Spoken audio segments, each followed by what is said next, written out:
do capítulo 8, parte 2, Coabitar no planeta.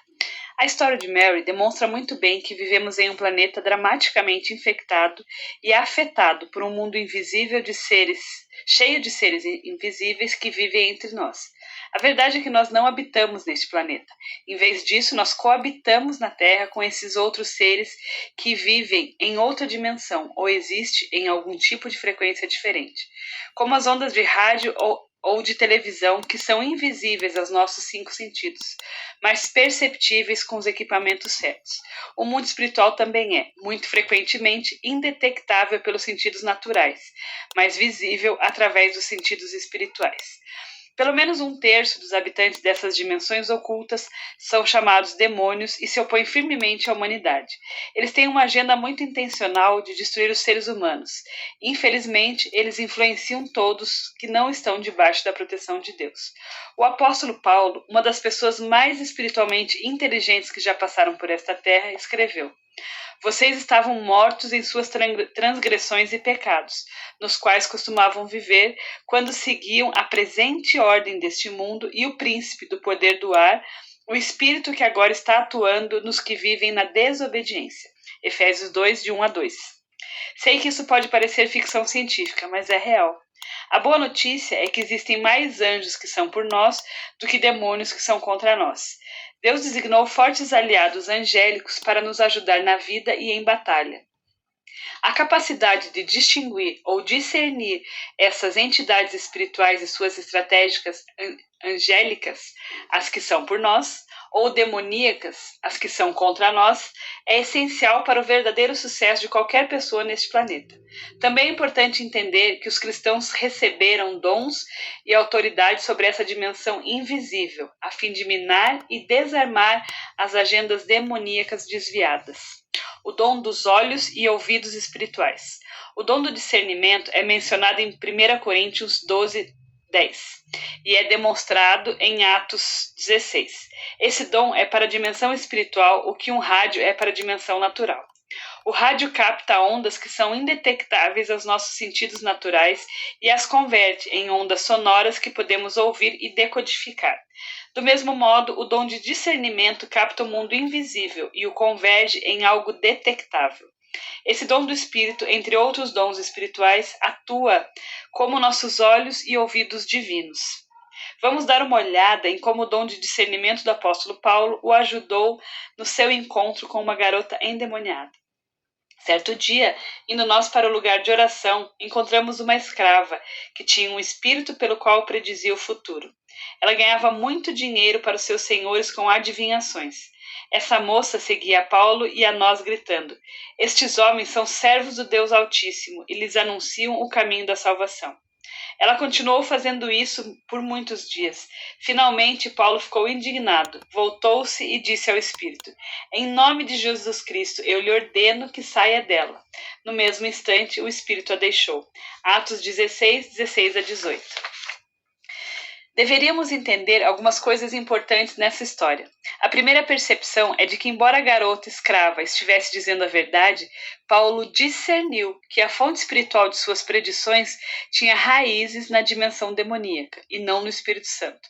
Quando Paulo ordenou que o espírito de adivinhação a deixasse, ela não conseguiu mais prever o futuro. Então, seus donos ficaram tão furiosos com a sua incapacidade de prever o futuro, que mandaram prender Paulo e seu amigo. Uma segunda observação poderosa que quero fazer é que, assim como o ataque a Midway tinha a intenção de atrair os navios norte-americanos para uma armadilha destrutiva por meio do engano, Satanás também usa pessoas enganosas e desonestas para nos atrair para situações devastadoras. Como vemos aqui, ele às vezes usa espíritos demoníacos para inspirar pessoas sob sua influência e transmitir informações positivas a fim de conseguir um lugar de influência junto a elas. Mas o objetivo final é sempre mau. Repito, ele é sempre mau. Médiuns na igreja. Assim como o apóstolo Paulo, nossa equipe teve várias experiências com médiuns ao longo dos anos. Um dos encontros mais memoráveis ocorreu depois de uma reunião na igreja à noite, quando aproximadamente 30 de nós estávamos ministrando a algumas centenas de pessoas que ficaram após o período de ensino para oração. Removemos as cadeiras e organizamos as pessoas que estavam esperando em fileiras no santuário. Durante algumas horas, passamos tempo ministrando a cada pessoa individualmente. No meio da noite, nos deparamos com uma mulher vestida com um belo terninho executivo. Ela nos surpreendeu quando perguntamos como poderíamos orar por ela, ao responder: sou médium e tenho trabalhado para diversas grandes empresas ao longo da última década. Mas tenho sido atormentada há muito tempo e não sei o que fazer a respeito. Tenho um amigo que também era médium e que era muito atormentado. Ele veio a um culto há algum tempo e vocês oraram por ele. Agora ele está vivendo em uma paz completa. Ele me disse para vir falar com vocês. Francamente, ficamos surpresos com a sinceridade, a humildade e a transparência dela. Enquanto estava falando, o Espírito Santo nos mostrou o problema, então respondi: eis a questão. Você tem 2 guias espirituais que lhe dão percepções acerca do futuro, correto? Sim, ela disse animadamente. Bem, o problema é que seus guias espirituais, na verdade, são demônios. São eles que a estão atormentando. Estava tentando ser gentil, porque eu sabia que ela pensava que esses guias eram seus amigos. Ela pareceu confusa. Você quer dizer que meus guias espirituais, na verdade, são espíritos das trevas, como entidades malignas? Sim, eu disse de maneira direta. Se eu os fizer sair, você terá sua paz de volta. Certo, ela disse, obviamente tentando pensar nas ramificações de abandonar seus 2 amigos, entre aspas. Se eu não tiver meus guias espirituais, poderei prever o futuro? Não, eu falei. Eu sabia que o Senhor poderia e que provavelmente daria a ela uma inteligência espiritual que seria muito mais profunda do que os demônios que ela estava ouvindo. Não obstante, senti que deveria dizer-lhe que não. Então, se eu não puder prever o futuro, como vou ganhar a vida? Ela perguntou. Não sei, mas entenda, você pode ser rica e atormentada ou pode ficar sem dinheiro e ter paz. São essas as opções, expliquei. Eu sabia que havia outras possibilidades, mas o Espírito me disse que ela era como um jovem rico e que precisava deixar tudo para seguir Jesus. Deixe-me pensar, ela respondeu em um tom contemplativo. Comecei a me afastar, pensando que ela iria para casa calcular os preços da sua decisão. Em vez disso, ela curvou a cabeça e fechou os olhos por alguns minutos. Depois, olhou para cima e disse: eu prefiro ter paz igual ao meu amigo. Sinceramente, eu fiquei um pouco surpreso. Certo, vamos fazer isso, eu disse. Agora, se fizermos esses espíritos saírem, você precisará convidar Jesus para entrar na sua vida e assim segui-lo. O Espírito Santo será seu espírito guia, expliquei. Do contrário, os espíritos malignos voltarão e gerarão um caos na sua vida. Sim, meu amigo me disse que ele convidou Jesus para entrar na vida dele. Ele explicou que agora está sendo guiado pelo Espírito de Jesus, ela respondeu.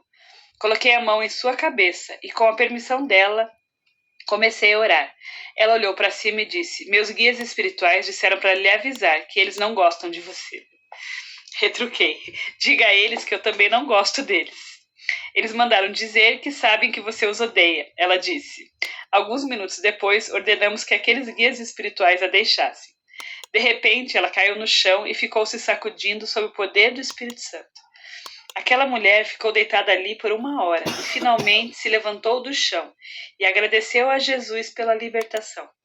Foi revigorante ver a fisionomia de alguém que era atormentado por demônios se transformar ao ser cheio do Espírito Santo. Discernindo espíritos malignos. Você talvez esteja lendo essas histórias e pensando que jamais poderia fazer esse tipo de coisa. Na verdade, se é um seguidor de Jesus, você foi chamado para ter encontros desse tipo. Escrevi o livro Guerra Espiritual, que delineia minha jornada pessoal nessa área. Na verdade, quando eu estava escrevendo esse livro sobre consciente espiritual, muitas vezes me vi querendo compartilhar algo que eu já havia escrito no Guerra Espiritual. Porque a batalha espiritual é parte crucial do consciente espiritual. Portanto, deixe-me apresentar a você com mais detalhes o lado decodificador da inteligência espiritual, por meio de alguns parágrafos do capítulo 11 de Guerra Espiritual, que chamei de treinamento no local de trabalho. O dom de discernimento opera de maneira diferente em variadas pessoas.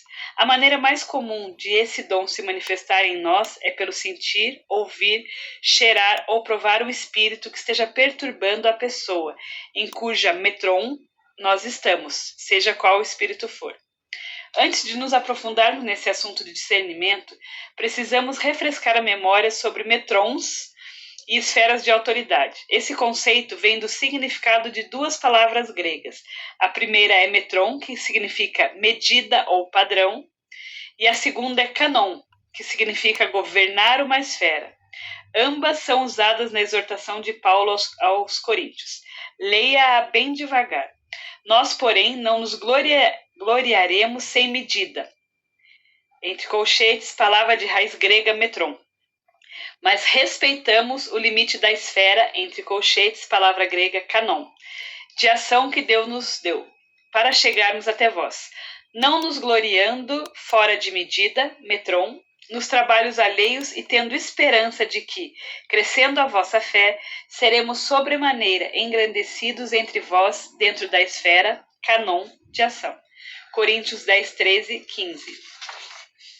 Em poucas palavras, Paulo está dizendo que os coríntios estão dentro dos limites da sua autoridade espiritual dada por Deus.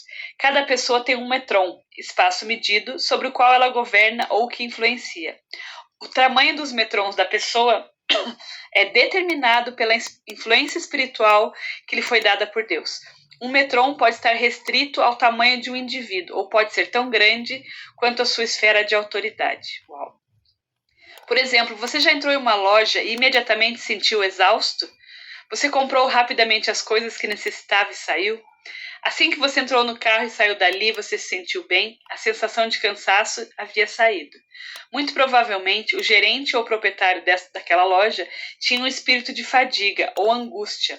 Isaías 61:3 diz que o Senhor nos dará um manto de louvor em vez de um espírito deprimido.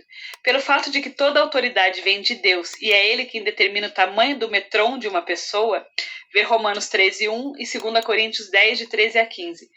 O metron de um proprietário ou gerente seria do tamanho da loja.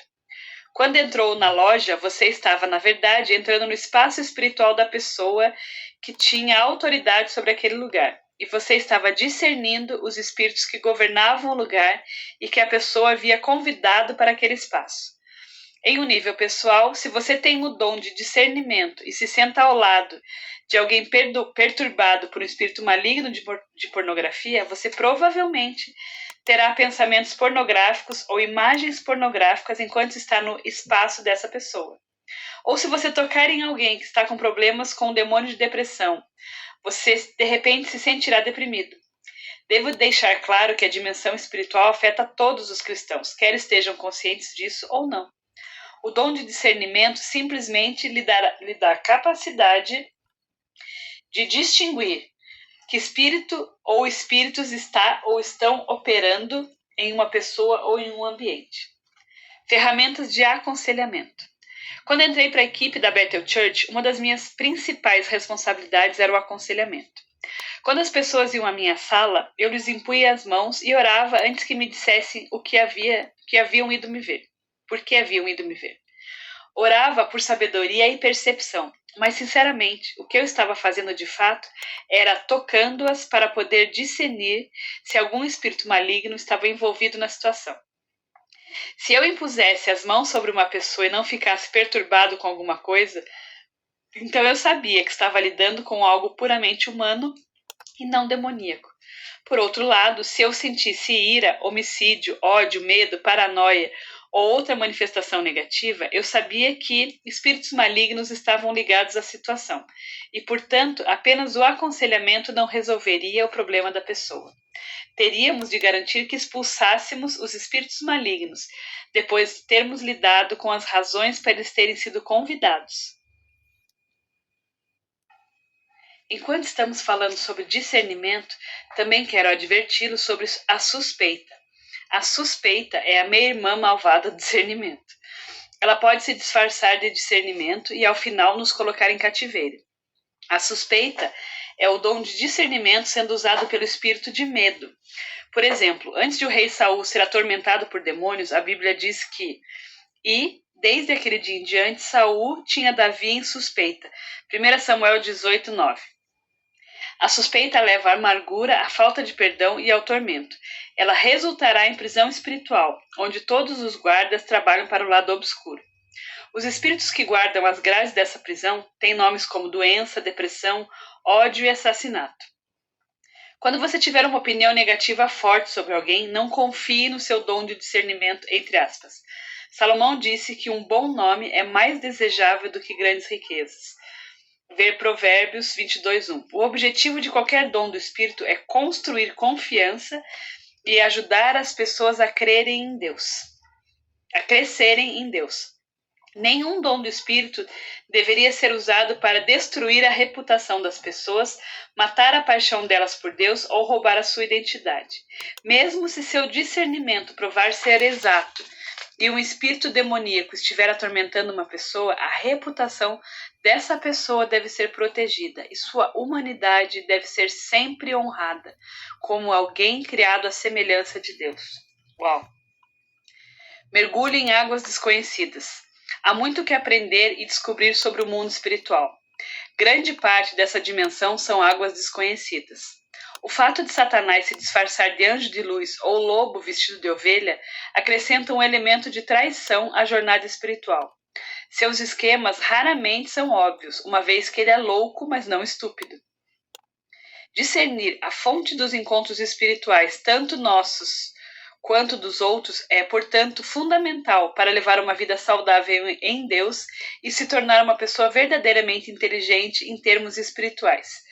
É lamentável que muitos cristãos bem-intencionados sejam crédulos e ou totalmente ingênuos com relação às seduções dessa dimensão invisível, mas poderosa. Alguns até se tornaram vítimas dos ardis do diabo.